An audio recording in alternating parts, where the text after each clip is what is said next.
जिसमें अच्छे दाम पर सरकार को दवाइयाँ मिलती थी। नेहरू जी ने वो स्टार्ट कराई थी।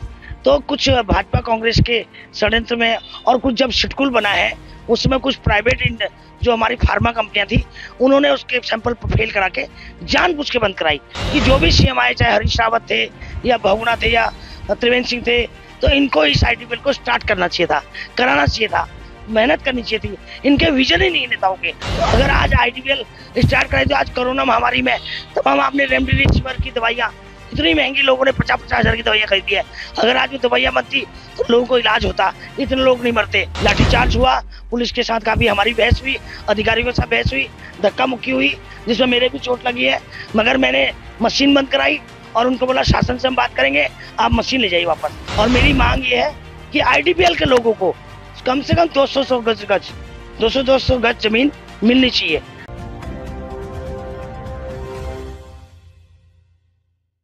नमस्कार दोस्तों, मैं हूं नितिन कुमार और आप देखना शुरू कर चुके हैं रुड़की हब।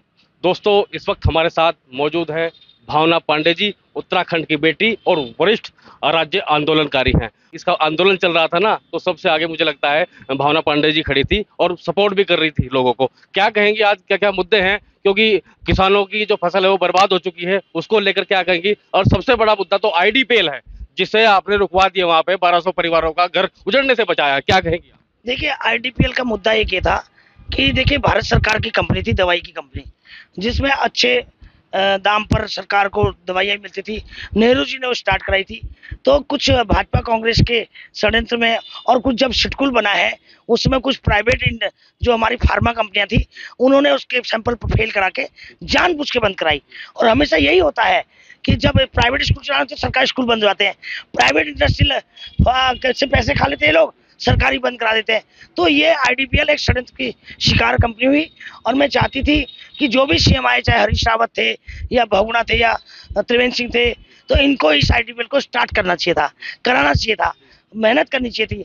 इनके विजन ही नहीं नेताओं के। तो अगर आज आईडीपीएल स्टार्ट कराई तो आज कोरोना महामारी में तमाम आपने रेमडेसिविर की दवाइयाँ इतनी महंगी लोगों ने 50-50 हजार की दवाइयाँ खरीदी है। अगर आज वो दवाइयाँ बनती तो लोगों को इलाज होता, इतने लोग नहीं मरते। तो अभी भी मैं कहना चाहती हूँ धामी से कि भारत सरकार से बात करके आईडीपीएल को दोबारा से स्टार्ट करना चाहिए, या कोई उत्तराखंड सरकार उसमें दोबारा से इंडस्ट्री स्टार्ट करे। 800-900 एकड़ जमीन है, उसको माफिया खा जाएंगे और उत्तराखंड को नाश पीट देंगे।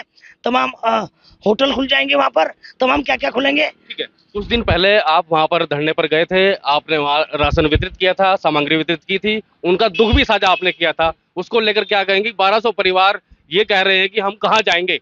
देखिए, 1200 परिवार का तो अभी टेम्परेरी रिलीफ हो चुका है, क्योंकि उस दिन घर टूट रहे थे। मुझे रुड़की से जाते जाते 5-7 घर टूट गए।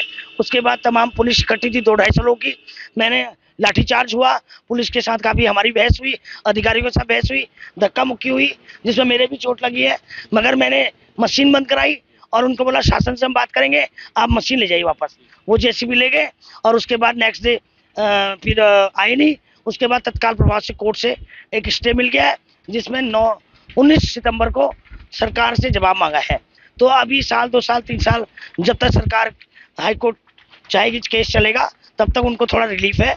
और मेरी मांग ये है कि आईडीपीएल के लोगों को कम से कम 200 गज जमीन मिलनी चाहिए। और कहाँ जाएंगे आप बताइए? जो लोग 55-60 साल से 80+ लोग हैं, जिनके बच्चे उनको रखने को तैयार नहीं है, जो बच्चों के पास जाने को तैयार नहीं है, जो उत्तराखंड रह चुका है, वो दिल्ली मुंबई कैसे चला जाएगा? तमाम जो दिक्कतें आ रही हैं क्षेत्र के लोगों को, आप लगातार वहां पहुंच रही हैं, दिक्कतों का जो निस्तारण है वो कर रही हैं, फोन कॉल्स भी आप पर आ रही हैं, उसको लेकर क्या कहेंगे? क्योंकि जो किसान है वो फिलहाल परेशान है, क्योंकि उसकी फसल बर्बाद हो चुकी है। क्या कहेंगे? देखिए, मैं अभी भी जैसे किसानों के फोन आ रहे हैं, जैसे मुआवजे के फोन आते हैं लाल ढांग से, मैं पटवारी को फोन कर रही हूँ, मैं तहसीलदार को फोन कर रही हूँ, और तमाम जहाँ जहाँ पर समस्या। अगर मैं अकेले हूँ, मैं कहाँ पहुँच सकती हूँ? 14 विधानसभा है।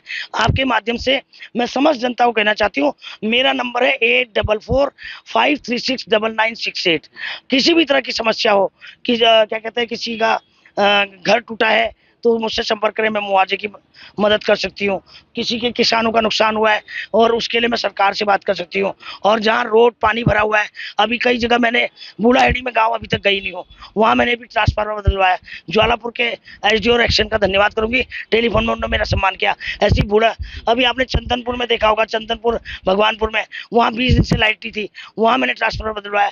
बिजौली गाँव में अभी गई नहीं हूँ, वहाँ मैंने खंभे बदलवाए।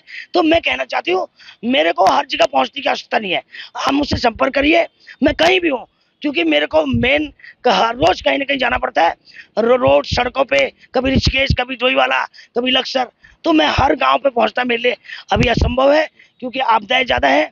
तो लोग मुझसे संपर्क कर सकते हैं, तत्काल प्रभाव से आधे घंटे में उनकी परेशानी का निदान होगा। किसानों को लेकर क्या कहेंगे, जो ऐसे फसलों का नुकसान हुआ है, क्या करना चाहिए सरकार को? देखिए, किसानों को लेके मैं ये कहूंगी, अभी अभी मैंने देखा था कि सुखविंदर सुक्खू जी हैं हिमाचल के मुख्यमंत्री, और उन्होंने तत्काल प्रभाव से जिनके घर टूटे हैं उनको 1 लाख का मुआवजा दिया और उन्होंने नियम बदल दिए, पॉलिसी बदल दी।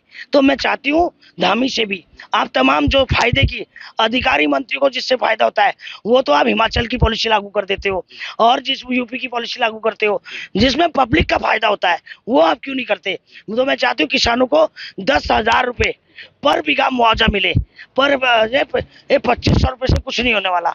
और जिनके घर टूटे उनको तत्काल प्रभाव से 1 लाख रुपए रिपेयरिंग के लिए मिलना चाहिए।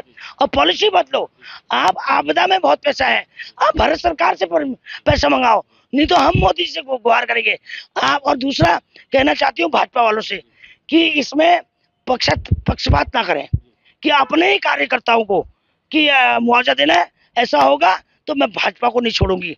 न्याय होना चाहिए, पटवारी एसडीएम की जिम्मेदारी है कि हर किसान को न्याय मिलना चाहिए, चाहे वो कांग्रेस का हो, चाहे सपा का हो, चाहे बसपा का हो, चाहे आम आदमी का हो, चाहे आम आदमी हो, उसमें यही पक्षपात नहीं हो। पक्षपात होगा तो सरकार के लिए नुकसान होगा। ये मेरी वार्निंग है सरकार को और नेताओं को। और जो पटवारी और एसडीएम गलत अगर वो रिपोर्ट देगा, उसका इलाज उसके कार्यालय में जाके मैं करूंगी। ठीक है, हाँ, हाल ही में रुड़की में भी पानी भरा है। आपका जहाँ ऑफिस है उससे थोड़ी दूर जाकर यहाँ पर साउथ सिविल लाइन पड़ती है, उसमें पानी भरा है। लेकिन एडीबी का जो कार्य यहाँ पे चल रहा था मैडम, उसमें जहाँ पे उनके चैम्बर है, वो वहां से जमीन धस गई है बिल्कुल।